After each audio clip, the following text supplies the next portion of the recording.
Ahojte, ja som Lucka a dnes vám porozprávam rozprávku o 12 mesiačikoch. Dávno, pradávno, žila raz jedna zlá macocha s vlastnou dcérou Dorotkou a nevlastnou dcérou Maruškou. Dorotku rozmarnávala a dávala jej všetko, čo si zaželala.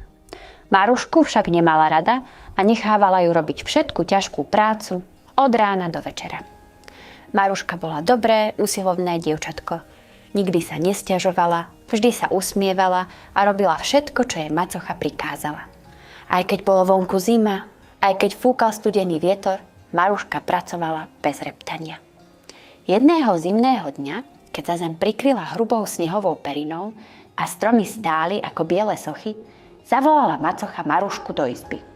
Maruška, povedala chladne, choď do lesa a prinies mi fialky. Chcem ich mať hneď. Maruška sa preľakla. Ale mama, veď je január. Pod snehom predsa nič nevykvitne. Kde by som fialky vzala? To ma nezaujíma. Ak sa bez fialok nevrátiš domov, nepustím ťa dnu, zakričala macocha a buchla dverami. Maruška si obliekla tenkú zimničku, obula staré topánočky a vydala sa do zasneženého lesa. Sneh jej siahal až po kolená, mraz štípal do líc a prsty jej pomaly tuhli od zimy. Kráčala a kráčala, no nikde ani stopy po fialkách. Keď už bola celá premrznutá a unavená, zazrela v diaľke svetlo. Šla za ním a čoskoro prišla na veľkú horu. Na jej vrchole horeli mohutné ohne a okolo neho sedelo 12 podivuhodných mužov. Traja mali biele vlasy a brady, traja vyzerali ako zrelí muži v najlepších rokoch, traja boli mladí a traja vyzerali ako jarní chlapci s kvetmi vo vlasoch. Boli to 12 mesiačikovia. Všetkých 12 mesiacov v roku sedelo spolu pri ohni. Maruška sa priblížila a zdvorilo sa poklonila. Dobrý večer, pánkovia. Smiem sa trochu ohriať pri vašom ohni? Som celá premrznutá. Najstarší z nich, Január, s dlhou bielou bradou na ňu pozrel láskavými očami. Sadni si, dievčatko, ale povedz nám, čo ťa sem zaviedlo v takúto tuhú zimu?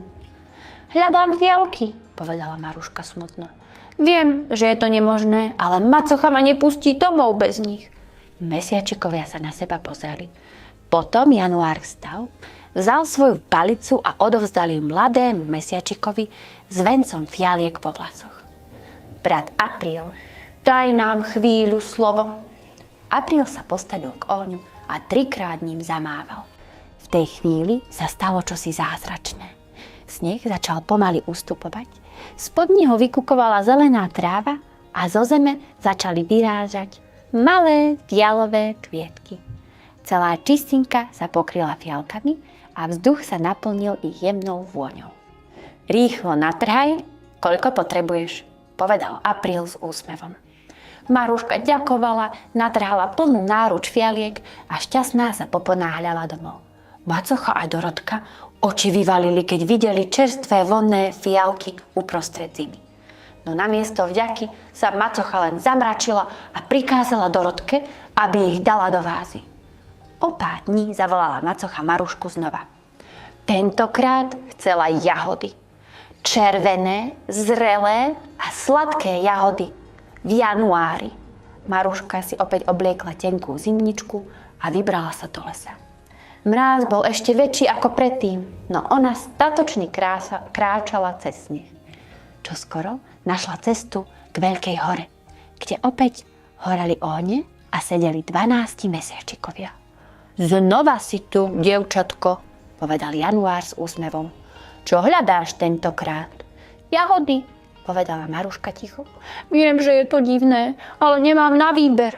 Január opäť odovzdal palicu, tentokrát Jún, mesiačikovi s vencom jahôd. Jún zamával palicou a okamžite sa zem zmenila. Tráva sa zazelenela, slnko začalo príjemne hriať a medzi listami sa zablískali červené jahody. Maruška sa radostne pustila do zbierania, poďakovala sa mesiačikom a ponáhľala sa domom s kočíčkom plných jahôd. Macocha a Dorotka jahody zjedli ani slovom nepoďakujúc. Dorotka len špúlila ústa a premýšľala, kde Maruška tie zázraky berie. Chcem tiež ísť do lesa, vyhlásila Dorotka. Prinesiem si, čo sa mi zachce. Macocha jej to samozrejme dovolila. Obliekla Dorotku do teplého kožuchu, obrula ju do hrubých čižiem a vyslala ju do lesa. Dorotka kráčala nafúkane a rozhliadala sa okolo seba. Keď našla ohne nahore a uvidela 12 mužov, ani sa zdvorilo nepozdravila. Len si sadla k ohňu, rozkročila nohy a zohriala si ruky. Čo tu hľadáš? Opýtal sa Január prísne. To je moja vec. A keby ste mi chceli pomôcť, prineste mi jahody. Alebo nie, radšej zlaté jablká. Áno, chcem zlaté jablká. Mesiačikovia sa na seba pozreli. Január pomaly vstal, vzal palicu a silno ňou buchol o zem. V tej chvíli sa obloha zatmela.